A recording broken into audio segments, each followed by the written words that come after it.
that this happened before the term of President Marcos.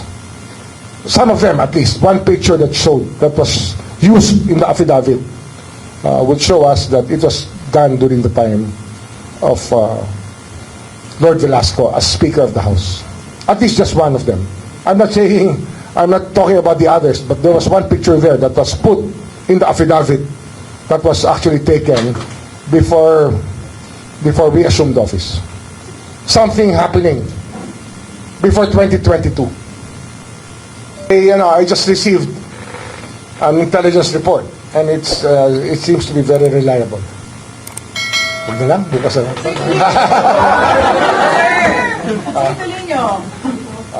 Sige. There was a delivery done of the 18 Marines. Supposedly the joint affidavit of the 18 Marines pointed to a delivery to one of the Congress persons, no? One of the congressmen or congresswomen.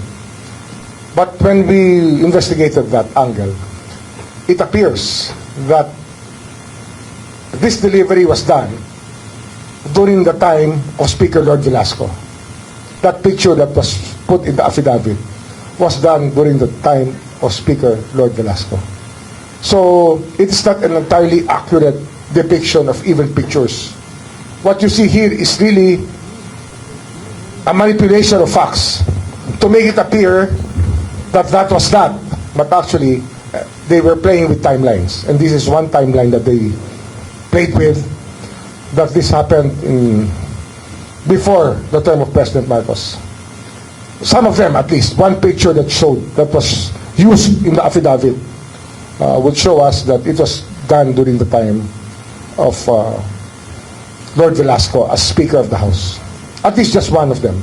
I'm not talking about the others, but there was one picture there that was put in the affidavit that was actually taken before we assumed office.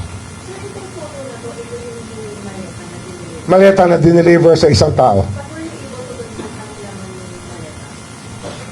Ang report sa amin, pero yun naman.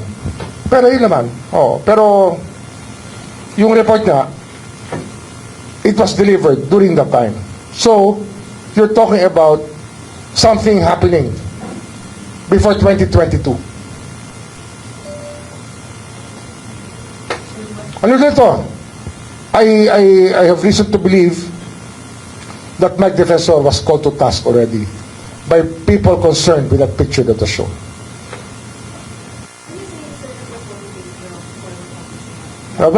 He was instrumental in putting together the affidavit. I think we all know that. He's not denying it anyway.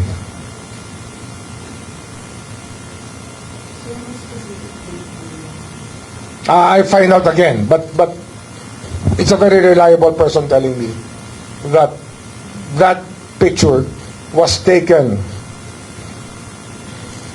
before during the time that Lord Velasco was still the Speaker of the House. So there was a delivery of money already at that time. Same ex-Marines, yes. But we're still looking for the individual affidavits based on personal knowledge of all of them. That is so important. Mahalaga po yan na yung sinasabi ng bawat isang lumagda dyan ay sarili nilang kaalaman. Hindi sa narinig nila o nabasa nila sa kanilang chat group. Kasi may chat group yung mga yan eh. Ang problema, marami hong lumabas sa affidavit na akala mo lahat sila nandun. Pero alam naman natin na hindi maaari mangyari yon. At 18 tao lagi ang kasama sa bawat pagkilos na naroon, ay tila hindi naman ito tugma sa normal na katotohanan. So maybe confirm yung yung sinasabi nila na these 18 alleged Marines were summoned by the Office of the Ombudsman? I think that our investigators, fact-finding natin, the fact-finding already summoned them.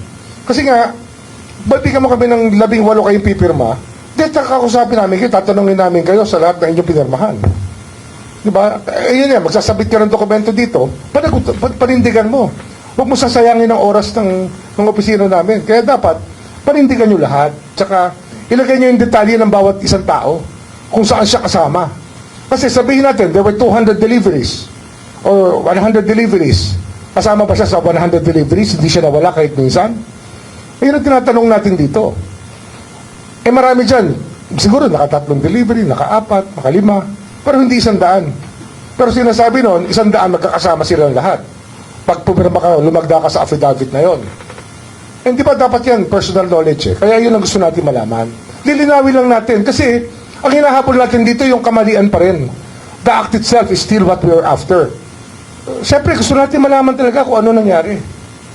Not to find fault on anybody, but to know if somebody can vouch for every action. Kung sino talaga ang pwedeng managot. Sabihin natin, delivery sa isang bahay. Sino-sino yung kasama sa delivery sa bahay na yon, sa date na yon. Kasi, ganun talaga ang pag-iimbestiga. Hindi pwede yung general statements lang na sabi-sabi, sama-sama ang lahat. You're talking about serious allegations that have to be testified to by the actual people who witnessed the act. Sir, naway that the information na let's say wala paano po natin hinahandle yung mga affiliates? Na, ano pa rin? We will still ask them about their own personal knowledge. We will ask them about every detail. Kaya nga, magsabit ka na ganyan dito sa amin, panindigan mo, huwag mo sasayangin ng oras, dapat yung panindigan nyo. Yun lang naman ang gusto natin mangyari. Safe to say, with your revelation, so yung pag-deliver ng maleta bilang during the Duterte time? Duterte time, definitely yung isa ron. Yung isang na-point out sa akin, na nag-inform sa akin. Asan daw po yung Di, yung pa rin yun. So, sorry po. Hindi ako sigurado eh. Somewhere in Metro Manila. Oh. Hindi. Wala pang ICC nun eh. Yung delivery na yun was before 2020, before June 30, 2022.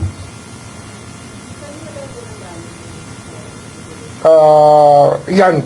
Pupunuan pa natin yung detalye yan. Pero minsan kasi pagka ganun ang kanilang sistema, talagang alam mo talaga wholesale na to eh. Meron talaga wholesale na nangyayari noong panahon na yun. Kung mali-mali tayong pera, di ba? Sir, yung source mo ba ay yung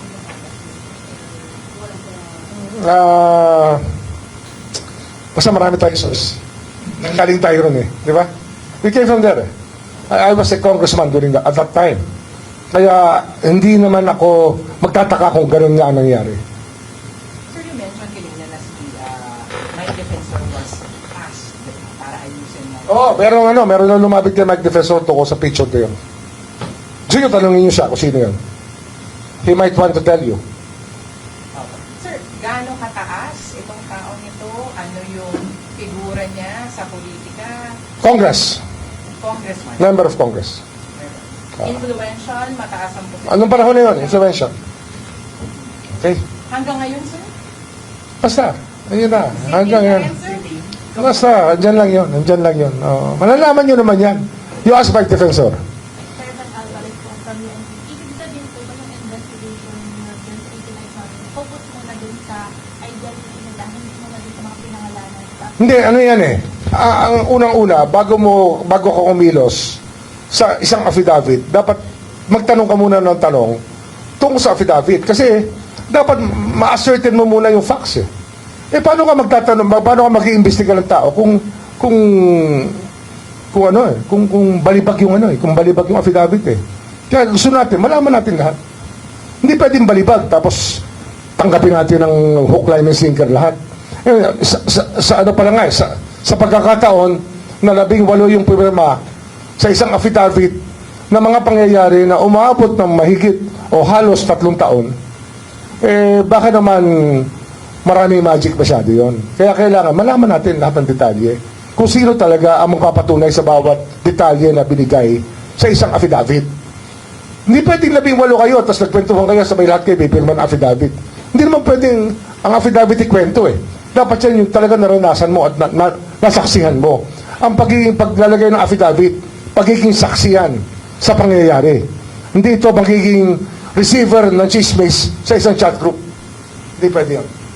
Sir, yung pag-summon sa kanila ng ombudsman, kailangan po ba may hawak na silang DDT titiisan nila? Not necessarily. Kung gusto nila, we will just ask them questions. Oo.